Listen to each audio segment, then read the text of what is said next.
Mon nom est Francina Dimandé. Mes parents m'appelaient Danizile. Cela veut dire déception.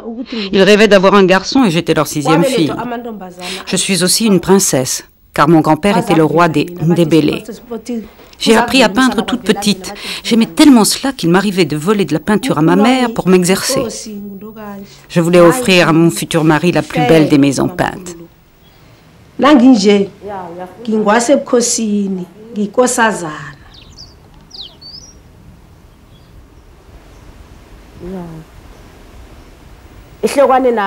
Voilà, applique-toi. Trace bien droit comme à l'école. Fais attention.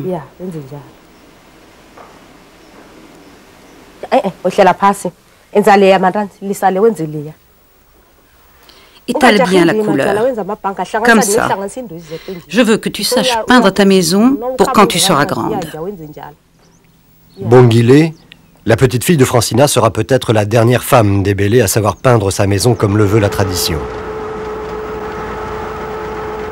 Aujourd'hui, on appelle son peuple la République des arrêts de bus, la nation des dormeurs debout. Le coin Ndebele, un État fantôme d'Afrique du Sud, un État isolé pour cause d'apartheid, n'est plus qu'un État dortoir. Esther, la voisine de Francina, comme la plupart des Ndebele, passe sa vie dans le bus. 6 heures de trajet pour aller travailler dans la ville blanche, Pretoria.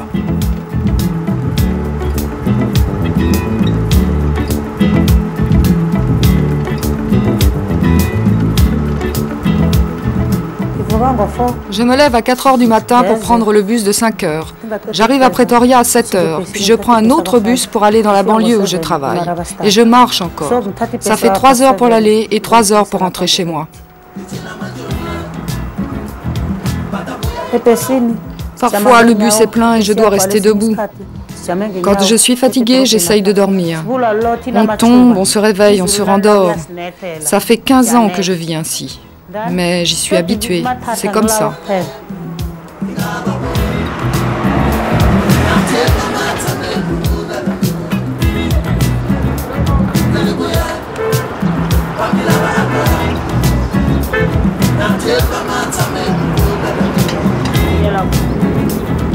Au terme du voyage, la banlieue résidentielle de Pretoria.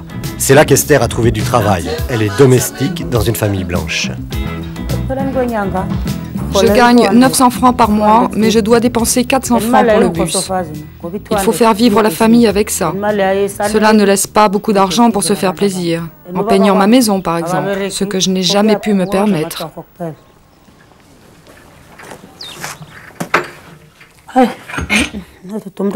Avec si peu d'argent et si peu de temps.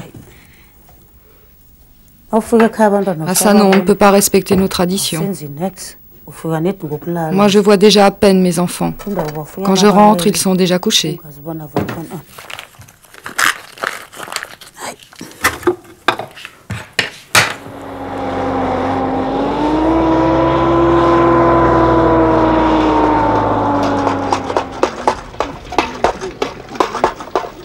Pendant qu'Esther et les autres travaillent à la ville, on vit ici au ralenti.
Nous, les Ndébélés, nous peignons nos murs avant chaque cérémonie traditionnelle, ou bien quand nous avons tout simplement envie d'embellir nos maisons.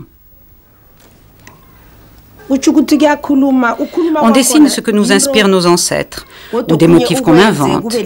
On dessine aussi tout ce qui nous fait rêver, comme de grandes maisons avec beaucoup d'étages, des lampes, parce qu'on aimerait bien avoir l'électricité, pour rêver.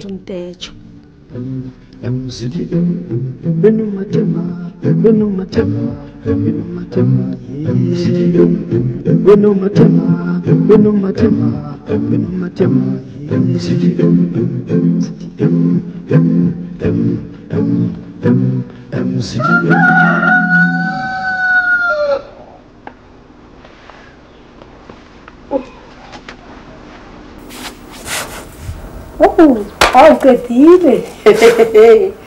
Feliz!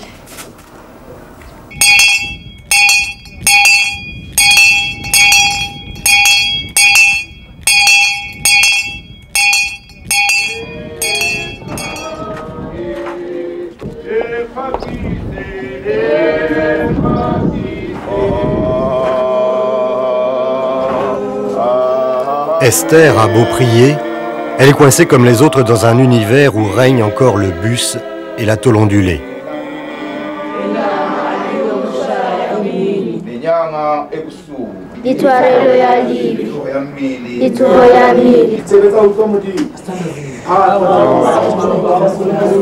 Le dimanche, elle prie devant les mêmes bancs de bus sur lesquels elle a passé toute la semaine.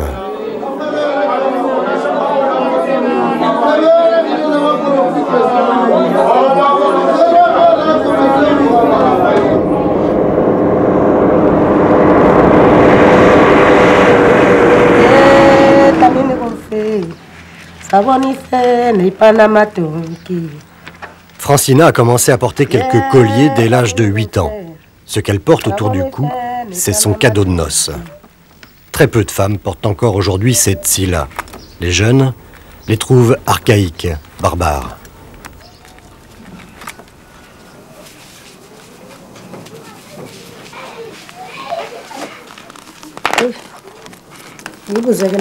Dis-moi, ma fille, tu ne préfères pas mes colliers? Ah non, pas du tout. Les tiens sont bien trop lourds, c'est du cuivre. Je ne pourrais pas, comme toi, travailler et dormir avec. Ceux-là sont pratiques parce qu'on peut les retirer. Les blancs les ont fait en plastique pour nos cérémonies, mais c'est quand même pas confortable. Ah bon, c'est pas confortable, mais toi tu peux les retirer.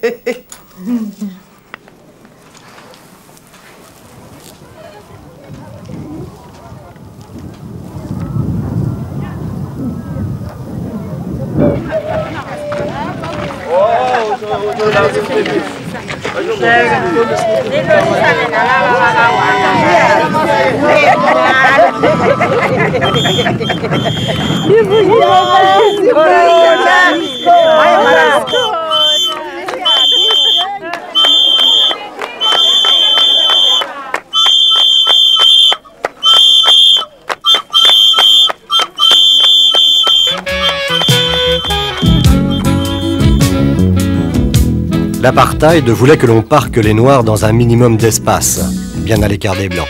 Alors, de gré ou de force, les Ndébélés se sont agglutinés dans ces camps de tôle. L'art mural Ndébélé n'est plus qu'une relique du passé qu'on évoque avec nostalgie. Ce qu'on veut, c'est l'eau courante, c'est l'électricité, un niveau de vie décent, quitte à y perdre ses traditions, comme Sarah. La ferme de mes parents était très belle, parce qu'elle était peinte selon nos traditions. Mais ici, comment voulez-vous peindre sur de la tôle ondulée et du carton? Quand nous aurons de l'argent, on construira une maison en briques. Mon mari veut qu'elle soit peinte en blanc. Il dit que ça fait plus moderne.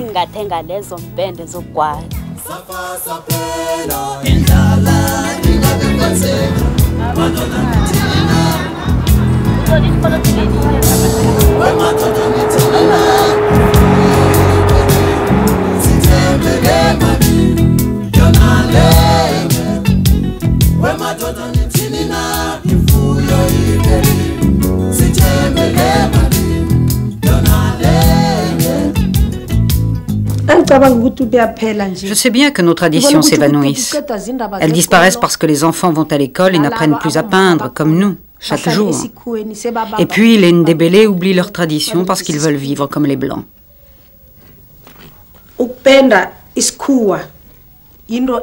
Pour peindre une maison comme les Blancs, il suffit d'une seule couleur. Une seule couleur.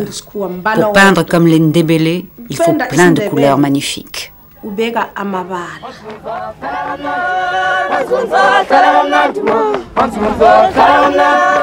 L'apartheid aussi était une question de couleur. Sa disparition va peut-être rendre aux Ndébélé leur dignité, mais cela semble arriver trop tard pour sauver leur culture.